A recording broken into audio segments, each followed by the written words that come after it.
इनको लग रहा है अगर लोगों को स्कूल बंद करके जाहिल नहीं बनाया गया तो ये जो हमारे में झंडा बैनर ढो करके नारा लगाने और हिंदू मुसलमान के नाम पर दंगे फसाद करने का काम करते हैं, ये कैसे करेंगे। सरकार एक प्रकार का एक्सक्यूज देती है कि हम स्कूलों को बेहतर बनाना चाहते हैं। तो आपकी सरकार 10 साल से आप अभी तक स्कूलों को बेहतर नहीं बना पाए, तो ये लॉलीपॉप किसको देना चाहते हैं। योगी जी होश में आइए और ये फैसला वापस लीजिए, और ये फैसला वापस नहीं लेंगे तो आने वाले समय में हम लोग उत्तर प्रदेश बंद करने का काम करेंगे। जो भी आरएसएस के टीकाधारी लोग, चड्ढीधारी लोग ये मेरा बयान सुन रहे हो, उनको एक खुली चुनौती है कि बहुत जल्द ही उनको ये समझ में आ जाएगा कि आखिर बामसेफ और उसके ऑफशूट विंग की क्या तैयारी है।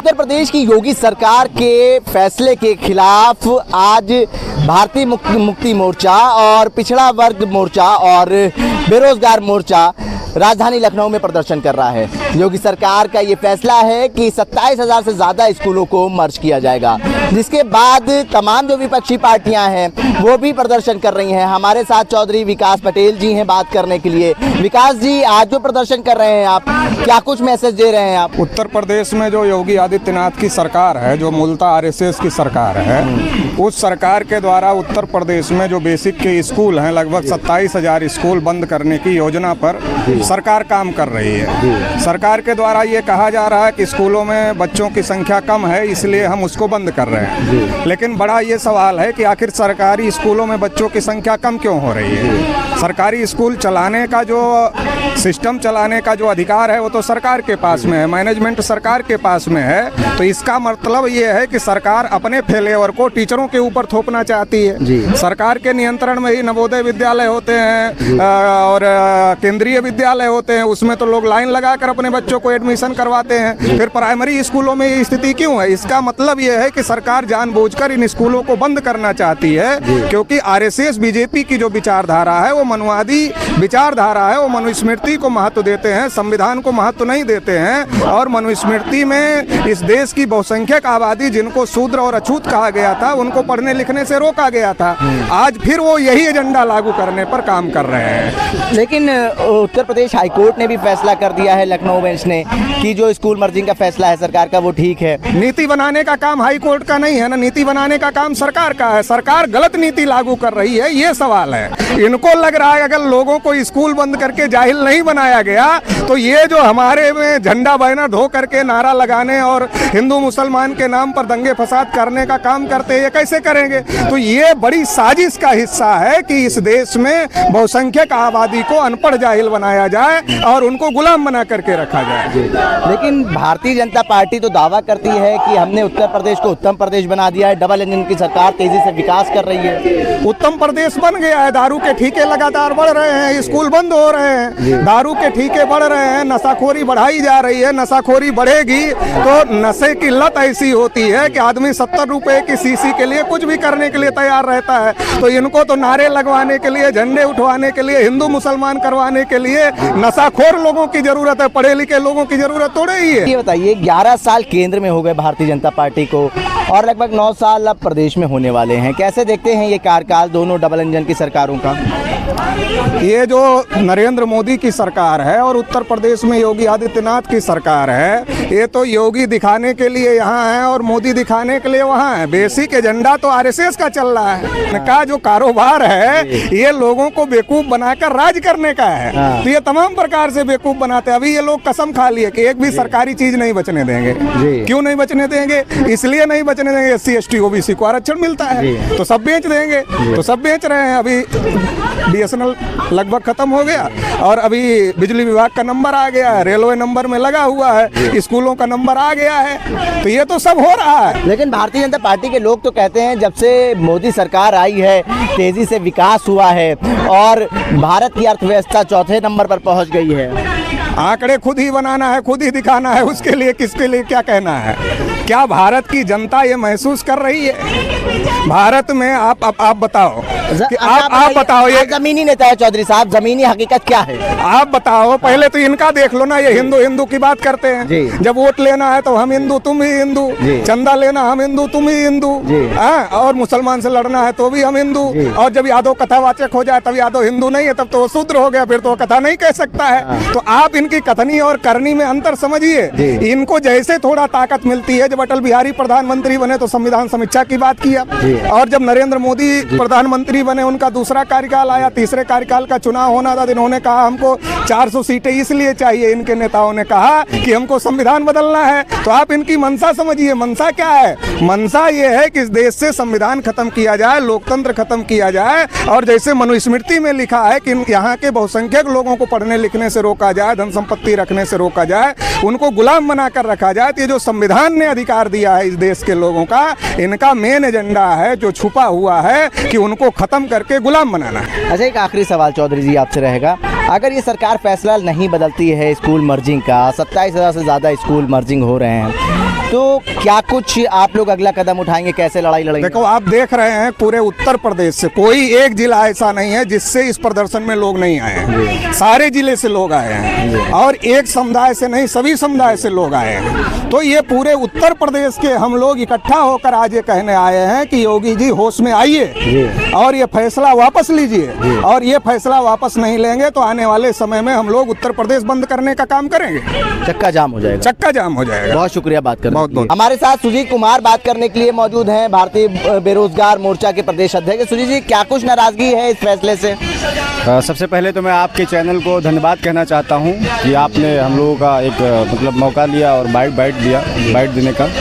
तो अभी आपके चैनल के माध्यम से मैं ये कहना चाहता हूं कि उत्तर प्रदेश की सरकार जो 5000 प्राथमिक विद्यालयों को मर्ज करने के नाम पे जो बंद करने की जो साजिश कर रही है, उसके खिलाफ में भारतीय बेरोजगार मोर्चा, राष्ट्रीय पिछड़ा वर्ग मोर्चा और भारत मुक्ति मोर्चा के बैनर तले आज 10,000 लोगों का ये संयुक्त आंदोलन है। और ये एक प्रकार का एक्सरसाइज है, और ये यहीं पे रुकने वाला नहीं है। ये आने वाले दिनों में हमें पहले आगाज करना, मतलब आगाज ही हमारा पहला आगाज है कि बहुत जल्द ही ये संख्या लाखों में तब्दील हो जाएगी। क्योंकि अगर उत्तर प्रदेश की सरकार ये चाहती कि उत्तर प्रदेश में अशिक्षा का दर बढ़ा दिया जाए और अशिक्षित लोगों को पैदा कर दिया जाए, जिससे उसके द्वारा अगर कोई भी नीति, चाहे वो विद्यार्थियों की हो, युवाओं की हो, बेरोजगारों की हो, उनके फायदे के, उनके हितों के लिए अगर कोई काम नहीं किया जाएगा तो कोई सवाल नहीं उठाएगा, क्योंकि वो अशिक्षित होंगे, सारा समाज अशिक्षित होगा। तो ऐसा नहीं है। अभी बामसेफ के सभी ऑफशूट विंग पूरी तरीके से एक्टिव हैं, और ये बामसेफ के ऑफशूट विंग है, चाहे वो राष्ट्रीय पिछड़ा वर्ग मोर्चा, भारत मुक्ति मोर्चा और भारतीय बेरोजगार मोर्चा। क्योंकि ये जो सरकार के द्वारा जो नीति जो लागू की जाने वाली है, ये एक प्रकार की SC ST OBC और कन्वर्टेड माइनॉरिटीज मुसलमानों के बच्चों के भविष्य के खिलाफ में ये डिसीजन जो लिया जा रहा है, ये बहुत ही बड़ा दर्दनाक साबित होने वाला है। क्योंकि जो बच्चे अभी 500 मीटर पर जो लोग अपने बच्चों को या बच्चियों को 500 मीटर पर पढ़ने के लिए नहीं भेजते हैं, वो 5, 10, 15 किलोमीटर तक कैसे पढ़ने के लिए भेजेंगे? ये एक बहुत बड़ा सवाल है। और जो सरकार एक प्रकार का एक्सक्यूज देती है कि हम स्कूलों को बेहतर बनाना चाहते हैं, तो आपकी सरकार 10 साल से आप अभी तक स्कूलों को बेहतर नहीं बना पाए, तो ये लॉलीपॉप किसको देना चाहते हैं? आप कान खोलकर मेरी बात को सुन लीजिए। उत्तर प्रदेश की जनता को मैं ये बताना चाहता हूँ कि आपके साथ में ये एक प्रकार का छलावा है, और उत्तर प्रदेश की सरकार के कानों तक मैं ये बात पहुँचाना चाहता हूँ कि बहुत जल्द ही अपने दायरे को सीमित रखो, क्योंकि SC ST OBC और माइनॉरिटीज़ के खिलाफ अगर एक भी डिसीजन अब और गलत लिए या स्कूल मर्जिंग को कैंसिल नहीं किया, तो हमारा आंदोलन निरंतर बढ़ता चला जाएगा, और बहुत जल्द ही हम ये आंदोलन की संख्या लाखों में तब्दील कर देंगे। क्योंकि उत्तर प्रदेश ही नहीं, भारत देश के 700 प्लस जिलों में हमारा संगठन फैला हुआ है, और हमारा संगठन फैला हुआ है मात्र ये हमारी ताकत नहीं है, हमारे संगठन के कैडराइज लोग हैं। क्योंकि 2022 में हमारे संगठन ने RSS हेडक्वार्टर का घेराव किया था, मोहन भागवत ताला लगवा के भाग गए थे। तो ये हमारे संगठन बामसेफ की ताकत मात्र RSS या उसके समर्थित लोग ही समझते हैं। मतलब चेतावनी दे रहे हैं सरकार, पूरी खुली चेतावनी है कि बहुत जल्द ही अगर ये RSS और 3.5% विदेशी ब्राह्मण DNA के हिसाब से जो हैं, वो अगर इस बात को नहीं समझ गए कि उत्तर प्रदेश या भारत देश में SC ST OBC माइनॉरिटीज के बच्चों के भविष्य के खिलाफ में एक भी गलत डिसीजन अगर आइंदा लिया गया, तो हम लोग अपने पूरे जोर शोर के साथ, जितनी भी हमारी ताकत 85% की है, हम जन आंदोलन में इस आंदोलन को जन आंदोलन प्राथमिक विद्यालयों में सुजीत भाई सबसे बड़ा सवाल तो ये भी है ना कि SC ST और माइनॉरिटीज के बच्चे तो नहीं, उसमें तो ब्राह्मणों के भी बच्चे पढ़ते होंगे। नहीं, अगर इस रिकॉर्ड पे जाएंगे तो विद्यालय और जेल दो का रिकॉर्ड आप निकाल लीजिए,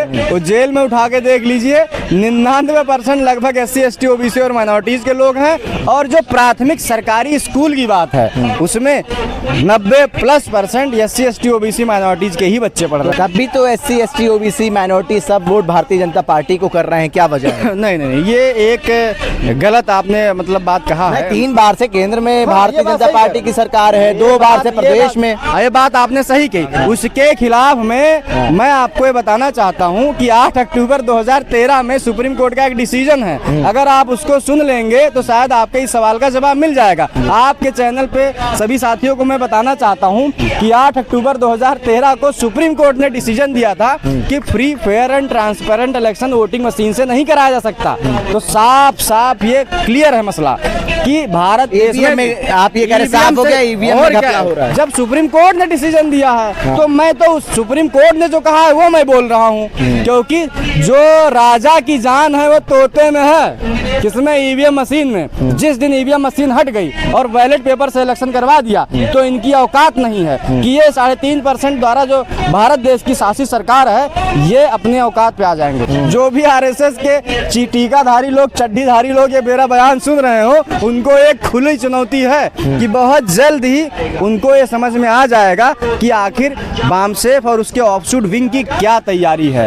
ये बात वो चड्ढीधारी लोग समझ लें, क्योंकि बहुत जल्द ही अगर उनके समझ में नहीं आया तो इस आंदोलन से उनको ये बात समझ में आ जाएगी।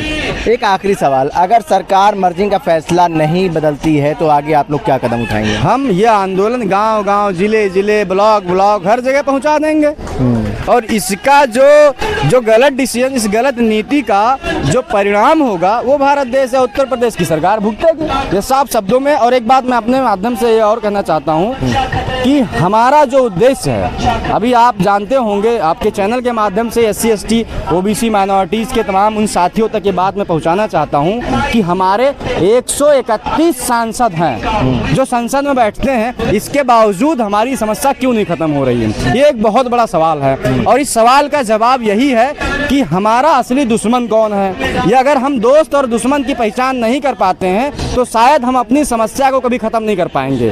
क्योंकि साथियों, जहां जहां DNA के आधार पर जो विदेशी भारत देश के पाए गए हैं, जिन पार्टीज में हैं, उस पार्टी से हमारा अपना भला नहीं होने वाला है, क्योंकि ये BAMCEF pure SC ST OBC और माइनॉरिटीज का संगठन है, इसमें किसी विदेशी की एंट्री नहीं है। तो आप लोग ये साथी समझ जाइए जल्द से जल्द और हमारे तरफ आ जाइए। जो हम अभी 10,000, 20,000, 50,000 लोगों को लेके आंदोलन करते हैं वो हम जन आंदोलन में तब्दील करना चाहते हैं। जिस दिन हमारी 20% जनता भी हमारे साथ हो गई उसी दिन जन आंदोलन में तब्दील हो जाएगा। ठीक है, बहुत शुक्रिया सुजीत जी, धन्यवाद के लिए। देखिए, एक आज बड़ा आंदोलन लखनऊ में चल रहा है, हजारों की तादाद में यहाँ पे बामसेफ, भारतीय बेरोजगार मोर्चा और पिछड़ा वर्ग मोर्चा के जो लोग थे वो यहाँ पहुंचे और एक बड़ा पैगाम सरकार तक पहुंचाने की ये कोशिश कर रहे हैं कि ये जो फैसला योगी सरकार का किया हुआ है स्कूल मर्जिंग वाला, जिसमें 27,000 से ज़्यादा स्कूल मर्जर हो रहे हैं और जो छोटे बच्चे हैं जो वहाँ स्कूल पढ़ने जाते हैं उनको दिक्कतों का सामना करना पड़ता है। इनका कहना है कि अगर सरकार ये फैसला नहीं बदलेगी तो आने वाले समय में एक बड़ा जन आंदोलन जो है वो देखने को मिलेगा। भारत एक सोच के लिए, आकिब मिराज खान, लखनऊ।